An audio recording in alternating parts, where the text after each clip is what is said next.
మొన్న ఈ మధ్య కదా మీ ఆంధ్రజ్యోతి రాసింది, పోటెత్తినటువంటి లోటు అని పెద్ద హెడ్డింగ్ పెట్టింది.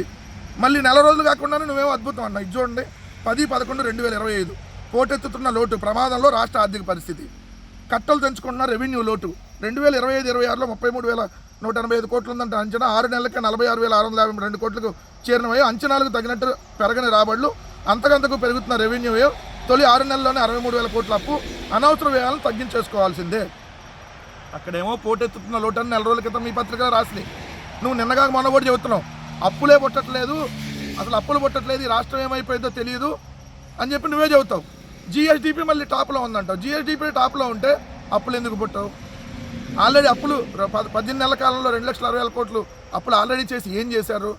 మీరు అనవసర ఖర్చులు పెడుతున్నారని చెప్పి మీ పత్రికలే రాస్తున్నటువంటి పరిస్థితిలో మళ్ళీ ఈరోజు మీరు ఏంటో ఇక్కడ అసలు అంతా దూసుకుపోతుంది, జగన్ గారి హయాంలో ఏదో నాశనం అయిపోయిందని చెప్పి జనాల్లోకి తీసుకెళ్లాలనేటటువంటి ఒక దుర్మార్గమైనటువంటి కుట్ర. జగన్మోహన్ రెడ్డి గారు అధికారంలో ఉన్నప్పుడు 2 సంవత్సరాల పాటు కోవిడ్ ఉన్నా కూడా జగన్మోహన్ రెడ్డి గారు ఏదైతే 5 సంవత్సరాలు తన పరిపాలనలో తలసరి ఆదాయం మీరున్నప్పుడు 60,000 ఉంటే జగన్మోహన్ రెడ్డి గారు ఉన్నప్పుడు 88,000కి దాన్ని తీసుకొని వెళ్ళారు. ఏదైతే పారిశ్రామిక వృద్ధి రేటు జగన్మోహన్ రెడ్డి గారు ఉన్నప్పుడు పెరిగింది. మీరు ఏం చేశారు చెప్పండి? మీరు ఇప్పుడు ఈ 18 నెలల కాలంలో 2,61,000 కోట్ల రూపాయలు అప్పులు మీరు చేసి అప్పుల్ని ఎక్కడ ఖర్చు పెట్టారు ఇప్పటి వరకు కనీసం లెక్కపత్రం ఉందా? ఒక్కడంటే ఒక పథకం వల్ల, ఒకడంటే ఒక అభివృద్ధి కార్యక్రమం చేయకపోగా మళ్ళీ జగన్మోహన్ రెడ్డి గారి మీద పడి ఏడుపులా.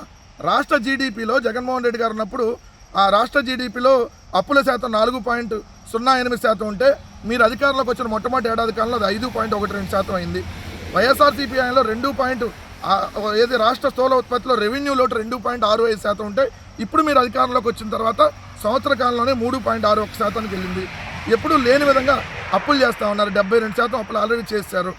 దేశ జీడిపిలో 2014-19 అప్పుడు మన రాష్ట్ర వాటా 4.47% ఉంటే జగన్ గారు ఉన్నప్పుడు ఏదైతే 4.83%కి వెళ్ళింది. దేశ వస్తు ఉత్పత్తిలో చంద్రబాబు నాయుడు గారు అధికారంలో ఉన్నప్పుడు రాష్ట్ర వాటా 2.86% ఉంటే జగన్ గారు ఉన్నప్పుడు 4.07% అయింది.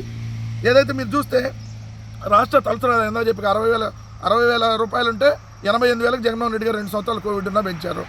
సో జగన్మోహన్ రెడ్డి గారి పరిపాలనలో గ్రామాన అభివృద్ధి కనపడింది, ఇంటింటికి సంక్షేమం అందింది, ₹1 అవినీతి లేకుండా పరిపాలన అందించారు, ఆర్థిక వ్యవస్థని గాడిలో పెట్టారు. నువ్వు అధికారంలోకి వచ్చిన తర్వాత ఆర్థిక వ్యవస్థను కాదు కదా, మొత్తం అన్ని వ్యవస్థలను భ్రష్టు పట్టించి మళ్ళీ సిగ్గు లేకుండా ఏదో పబ్లిసిటీగా ఏదేదో సాధించామంట. మీరు పబ్లిసిటీ చేసుకోవడానికి తప్ప దేనికి పనికిరారు.